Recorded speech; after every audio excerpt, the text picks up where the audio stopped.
Hey, y'all, welcome back to the middle chapter, this space where we talk about growth, transitions, healing, standing on business in every season of life. And today's episode is personal, it's necessary, and it's long overdue. We're talking mental health and mental health in the Black community specifically, and why therapy is not weakness, it's wisdom. So take a deep breath, everybody, and let's get into it. So, mental health and therapy, right?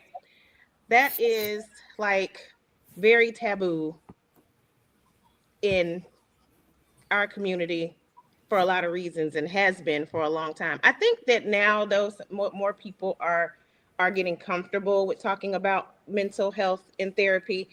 However, recognizing when we need it is where we still fall short. Yeah, realizing that we need it and then where to go to get it, and then we're a little judgmental when we're looking for therapists. It's like, we talk down. I don't tell everybody my business because that's like telling everybody your business, which I also think is a trait that I know for me that we got growing up. You don't tell everybody your business. You keep your business to yourself. You're like Yeah, that's why we it's ain't Catholic. don't tell anybody your business. Pray about it. Just be strong. You know what Hmm. I'm saying? These Not are gonna all things fix that we it. Yeah, yeah. just Just be things that we've strong. all heard. Just be strong, and God gonna fix it. And what does that look like? Yes. Okay, so I actually started therapy last year at 45. Mm. First time ever seeing a therapist. Before then, I made all these excuses. It's gonna be all right. Just pray about it. I don't need, no feedback from, outside opinion. Because I don't want to tell nobody my business and stuff like that. But I actually started going to therapy because of it, my job. It was job related. And at my job, they have this thing called, return to the office. Like I had been working from home for like 8 years. My job was completely remote. And so they asked us to start returning to the office after the pandemic, no matter if you was working from home, before the pandemic, like I was, they asked everybody to start, go back to home. And the only way you can, stay at home is if you get a medical accommodation. Well, I looked at the list of things that was on the list, and it said, these are like the acceptable, reasons or that most people use, for the medical accommodations. One being, anxiety, and so I was like, that I think I might have anxiety because I really didn't want to go into the office because I'm kind of like self-conscious, especially when my whole team was remote.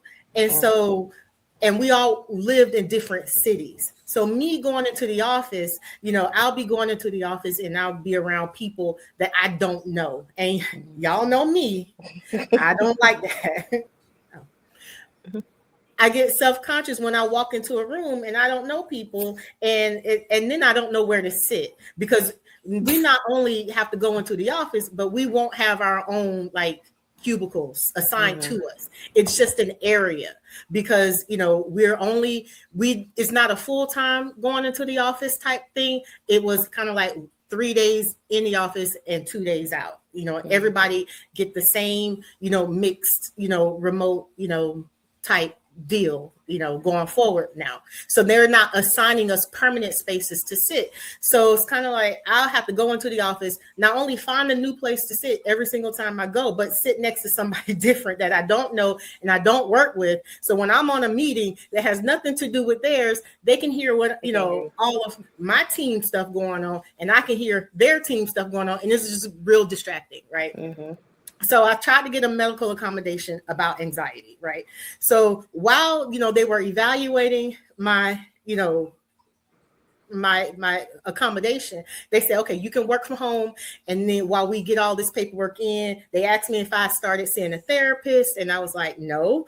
So they was like, well, you're going to have to start seeing one or whatever. And then, that therapist is going to have to submit us, the paperwork and stuff like that. So I started seeing a therapist. So as I was going there, right, my first visit with the therapist, I sat down in this lady's chair, and she immediately asked me, what brought me here, because her first, visit is to do a psych evaluation, right?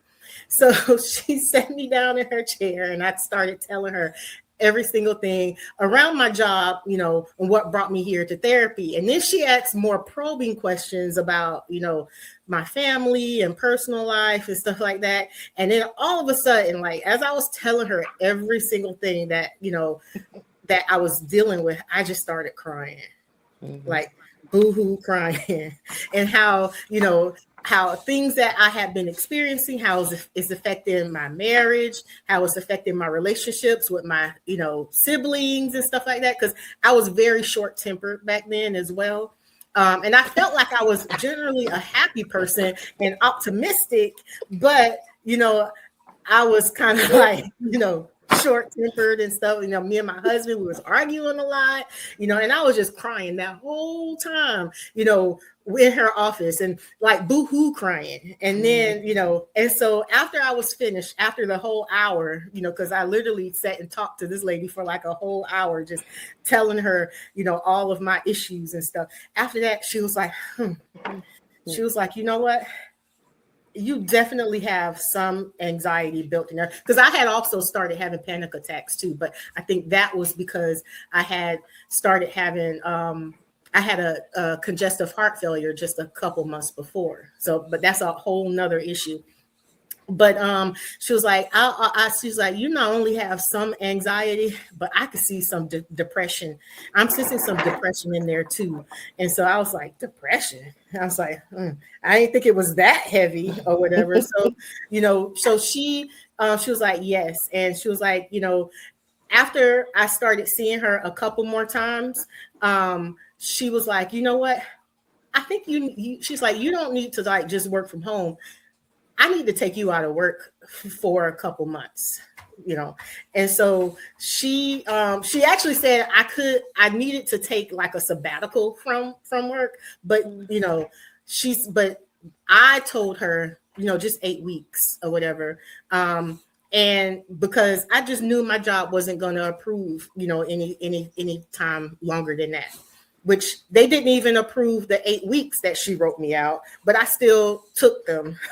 So, so yeah, I was like, I'm not gonna, if my therapist told me I have to like, take this time off and, work on myself, I'm not gonna go to work. I'm not gonna return back to work before I'm ready, for the sake of, because my job, says I can't do it. So that is when I actually started looking into having a better work-life balance, because I ultimately at that time I realized that my job does not care about me. So, and they will replace me, if, in the blink of an eye, if I wasn't so valuable, to them, because I am. You and Farrah in this confidence. Sarah, I'm curious though. Did you not realize that you had anxiety issues before you actually went to therapy? I mean, I did not realize that I had anxiety to the point of, I mean, I knew I didn't like, going to places by myself. I had some type of social anxiety. Like I can't go to any new place without having somebody with me to take that, Was it always like that? It's always been like that, because I've always had somebody, I was born with somebody, and we always went everything we experienced new.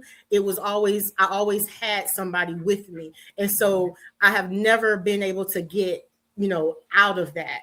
And so I knew I had a little bit, but you know how you fake it to make it, I learned to do that. Even when she moved up to Charlotte, about almost 5 years before me, we had family living up here. So she didn't move up here by herself. So she's always been with somebody. Makes sense. Yeah. So I did not know, but it was the depression that she said that I had. Yeah. And And now that I think about it, depression, I started, there were signs leading up to that. Like I could tell my house wasn't getting cleaned as I, used to keep it clean. My hair wasn't getting done. I would wash my hair, but I wouldn't retwist it. So I started having like, inches of new growth. And, and all I did was just put my hair in the ponytail like I have today. But that's how I would just wear it. And then when it got too long, I would just start tying a scarf around, the front part of my hair. So you couldn't see, how much new growth I actually had. So I started not paying attention to my appearance. I started not paying attention to my house. I started, I was arguing more with my husband. My sisters was getting on my nerves, not just my twin sister, but my other one too. And she don't even live up here with us. The only time we talk to her is on the phone, most of the time, except once a year. But everybody seemed to be getting on my nerves, and I was retreating until I started, seeing the therapist and talking to her, on a regular basis. And, and I took that time off, from work. All of it was stemming from I hate to say it, my job. Mm-hmm. So, because I was putting more focus into my job instead of into my relationships. Mm-hmm. So I had to, and that's one of the things I came to, know while in therapy. I needed to focus on myself and my relationships and less on my job. Yeah. So yeah, that's my story. Wow. That's all of our story. And nobody notices, right? Because when we're living and we're trying to be strong, we're powering through, we're pushing through, and it becomes like normal to us. And things that aren't normal to the outside eye looks like laziness. Like if you're not getting out of bed, if you're not getting dressed, if what you used to get up and do, now you don't want to do anything because you're just being lazy. Yeah. Nope. Talk about the weight gain that you get to during this time. And nobody stops and thinks, hey, are you okay? Like, it's never the first thought to say, is something going on? Is something wrong? Because you're not yourself. Another thing, it wasn't just my job, but it was also because I was actually a caretaker of someone who was actually going through grief, because y'all know my husband experienced a really big loss right before we got married. And I kind of felt helpless during that time because I kind of felt like, he's experiencing this, but I can't help him. Fix it. Right. I could not fix it. I still can't fix it. And that sometimes he still goes through it, but there's nothing I can do, except, be there, try to talk him down from the ledge that it's going to get better. But that type of loss that he experienced, you never get over. No. And that's where, in addition to grief therapy, trauma therapy, because, there's all different types and levels of therapy, right? So when but is there therapy for the caretaker? Yeah. Ooh, there is. See? There actually is. And I found that out. And see, that's not anything that I tapped into till my dad passed. And I put the kids in therapy. And it was actually one of my kids that told me that the other ones needed to go into some type of therapy because they're like, yeah, she's not sleeping at night. Something's not right. And I didn't take the kids to the funeral. I don't take my kids to funerals in general because I feel like we as a people, that's kind of stuff that we always do. Go to everybody's funeral, bring the little kids to the funeral, and it can be traumatic. And I didn't grow up going to funerals, but they talked to my dad like all the time. So it was kind of like, okay, he passed, so we can't talk to him no more. No, and it was COVID, so I went up to the funeral and I left them home, and then I kind of just got home and powered through, right? So once I realized that they were grieving and I got them the grief therapy, then talking to the counselor, I got therapy for myself for many reasons. But how do I now navigate this world for them? Like, what do I say to them? How do I help them when they have times that they're hurting and that they can't express it?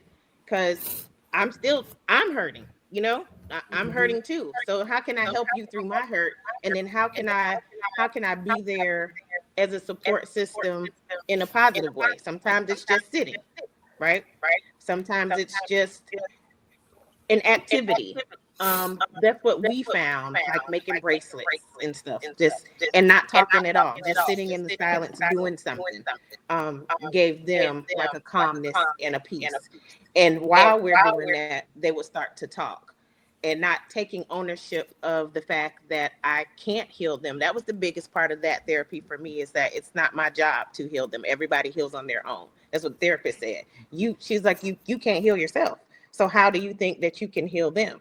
You can just be there when they need you to be there. So there is therapy for caretakers. So that's something that you may want to look into and find out about, and trauma therapy, especially for him, because that was traumatic. Um, and trauma therapy goes a lot of ways. You know, I have a few friends that have gone through relationship issues, and even in divorce, sometimes there's trauma therapy that's necessary because there's something in you that happened at some point that made you non-trustworthy, made you extra anxious, made you look at everybody different, put a shield or a guard up or something. Some type of trauma happened somewhere along the way that was not addressed, that needs to be addressed, and then you can peel back the layers and start to live. And I've been in therapy for a long time. I started in middle school.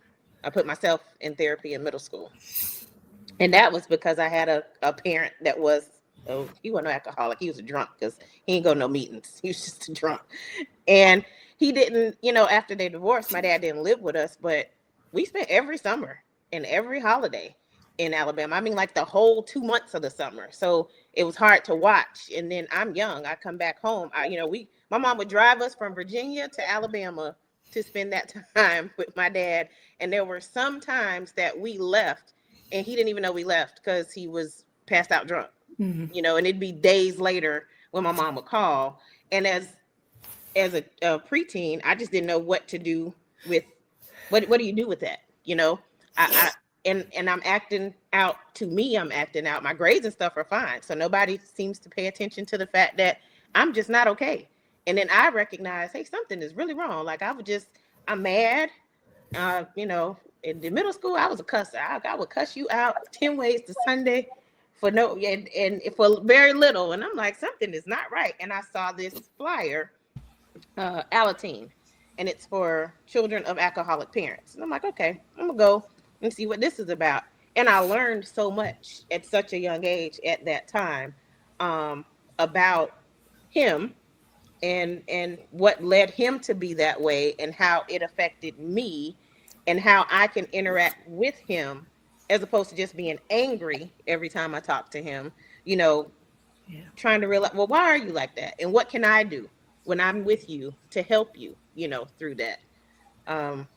And that's where therapy started for me. And then along the way over the years, it's been for several different reasons. I put my daughter in therapy because she was being bullied when she was 5.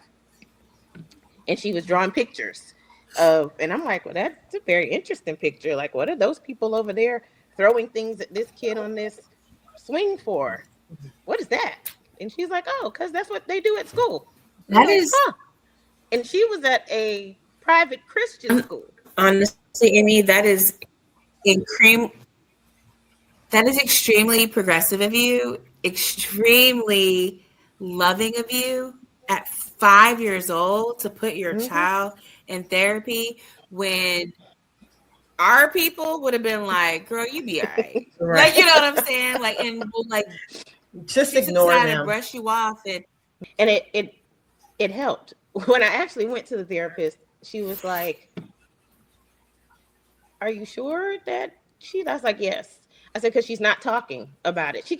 Peyton came home every day. Like, she had the greatest day in the world, which is what was concerning to me, because after I talked to her about the picture, I'm like, you think this is normal, and it's not. Like, you feel like your day-to-day involves somebody picking on you, and I'm just the person that, it just happens. It's a part of the day. I'm the person in class that they pick on. It's okay. No, it's not okay. And don't make excuses for what people are doing to you. It's wrong. And we're gonna get you some help to figure out how to navigate those waters, which was very interesting because her insurance covered that, and Peyton stayed in therapy up till middle school. They drop you off in middle school, actually. Right.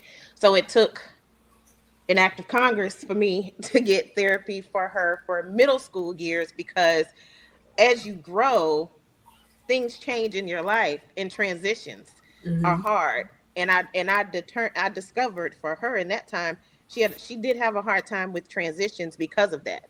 So now we're transitioning to preteen years and middle school, and middle school sucks.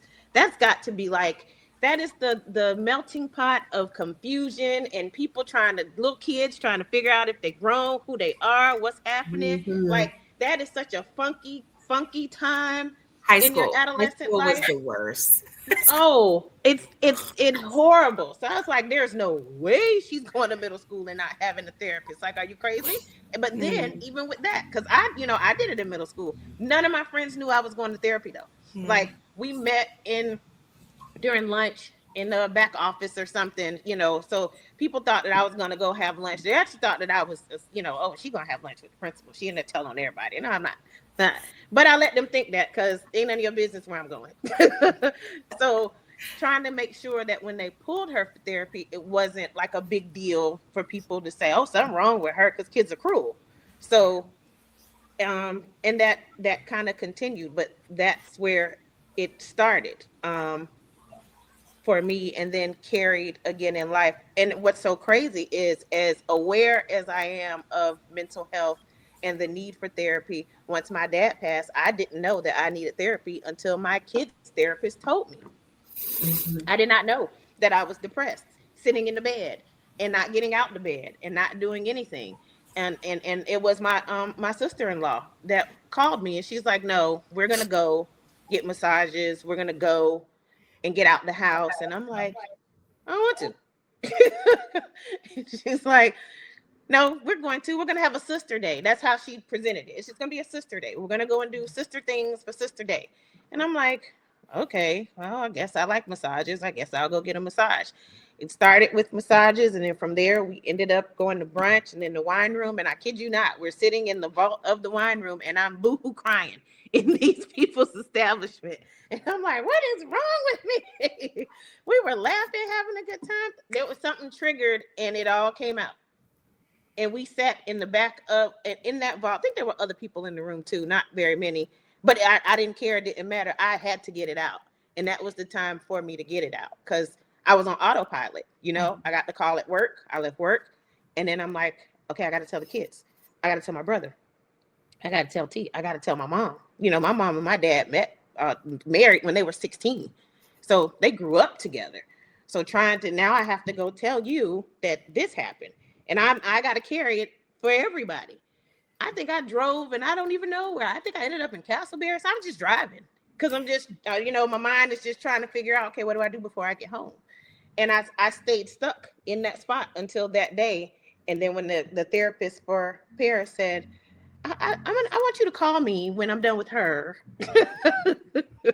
And we're going to have some conversation.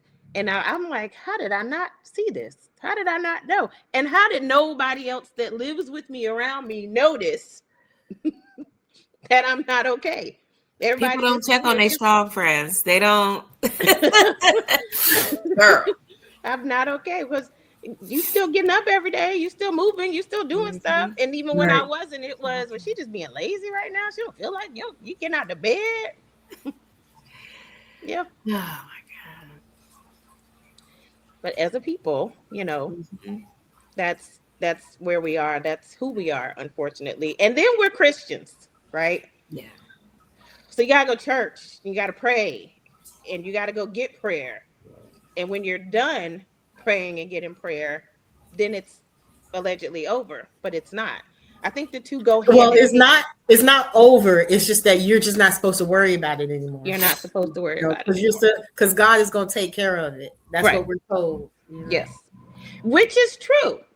But you need tools So you need tools on how God put to. certain people in place. He made doctors, he made lawyers, he made therapists. He did. So to help you. So I think we should utilize these people whenever we need to. Mm-hmm. I love the word Pray that tools. you just I got a pray whole tool he guides belt. you to the right person. You just got to pray that he guides you to the right person. Exactly. Yes, yes. Exactly. That is important. That is important to have the right therapist for you. I'm currently in now. It was after my husband passed, and this is because like, who do you talk to when the person, your best friend, the person that you go to with all of your wins, all of your losses, who do you talk to? And so I'm sitting here and I said, I need to talk to somebody who can help me, because I don't know how you move forward. Like, how do you move forward? You know? And so that same week, like, seriously, it was like, he passed. I told people I was in therapy. Like, in this stage of my life, I needed someone who understood that the love of my life just passed. Mm-hmm. You needed a therapist to guide you through and to mother you as well. You Oh, needed some God. mothering. Yes. Yeah. The first one mothered me. This one is like, okay, I'm going to hold your hand and we're going to move on. Yeah. And I need that too. Mm-hmm. Yeah. The balance of the two. Hey, Carly. Yeah. I'm so sorry. Yeah. I'm sorry. Don't apologize. Mm-mm. Don't So ever and apologize. it's that all of that is necessary, and that is that's the piece I think of therapy that gets us through This is is therapy right now. the talking the talking it out, because otherwise it stays bottled Oh up. man, but therapy is, and I even wanted to stop going for a little bit because I told her that I didn't feel like she was challenging me. And then she asked me like two questions that like like knocked me out. Like, cause it was like, oh, so you ready? You're really ready to grow now? Okay. So you don't want to talk about the past now. Now you ready to grow? Oh, okay. And then she asked me two questions and I was like, okay, I'll see you next week. So lean not on your own understanding. You know what I'm saying? Yeah. And I'm just like, man, I'm here for it. And therapy is very important. And I have people around me that I love very much that I know struggle on a day-to-day basis. And they've never been in therapy, or they've been to therapy and think that they're better. Keep it going. It's a hard, for a lot of people, like I said in the beginning, it's a hard conversation for people to have because to say I need therapy is to admit that I have a problem, right? I have to admit that there's something wrong or something that needs to be looked at. Like that's typically where people's mind go immediately. Like if I talk to someone and I say, have you considered therapy? Well, there's nothing wrong with me. What I'm okay. What do I need that for? I feel like if I can just communicate this, and if I can start doing this instead of doing this, and then I'll be okay. Okay, if that works, but if that works, then you wouldn't be where we are today, right? That hasn't been working. So let's try something different. Try it and see if they may have some other tools. Like, God puts people in positions for reasons. Like Farrah was saying, there are therapists that are gifted. There are Christian therapists that are gifted in just that, and they will be able to guide you and give you both sides of the coin. I think the prayer life and the communion with God gives you a spirit of discernment, and it actually opens you up to receive the tools that the therapist is giving you. Because otherwise, our carnal mind is going to say, "You want me to do what? Yeah, okay." Yeah, okay. So I have to be spiritually grounded and in a position to receive the therapist. And I Mm-hmm. think that across the board, more and more people, more and more companies are realizing that, mental health is real and important. That's why so many places have EAP programs now and things of that nature, but we have mental health struggles in our family too. And over the years, that has been an Achilles heel, is that the medical field of mental health sucks. There was no finances to support it. There's no like help. Like if a person suffers mental illness and you see it and they're on medication and they stop taking said medication and you say, hey, they're not okay over there. Well, they said they're fine. And they just leave them. And they're not fine. but they can fake it well, but it's not okay. Or you're not talking to a person and dealing with their issues. You just throw in a medication. Okay, well, Right. take these pills Mm-hmm. and Mm-hmm. rest and then call me. And not to say, there is a place for medication sometimes, but there's also a place of actually digging in deep and helping me to heal, Yeah. helping me to figure out my next step, and telling me when I'm stuck. That's another piece. Tell Yes, me when you're ma'am. stuck. Yes, ma'am. Yes, you're ma'am. you're stuck and we need to move. And this hurts and it's gonna hurt. But we have to go here. And finding people in your life that support your mission of therapy. That's another piece. And that's also where the prayer and discernment comes in, because everybody is not going to be supportive of your journey to healing and fixing yourself. That wraps another episode of the middle chapter. I think we had really good discussion on unpacking mental health and therapy and the importance of both together to make it through our day to day and to become the next chapter of ourselves that we need to be. Thank you so much for watching. Be sure to like, share, and subscribe, and hit us up in the comments and let us know, where you are on your mental journey. Let's have a discussion. Until next time.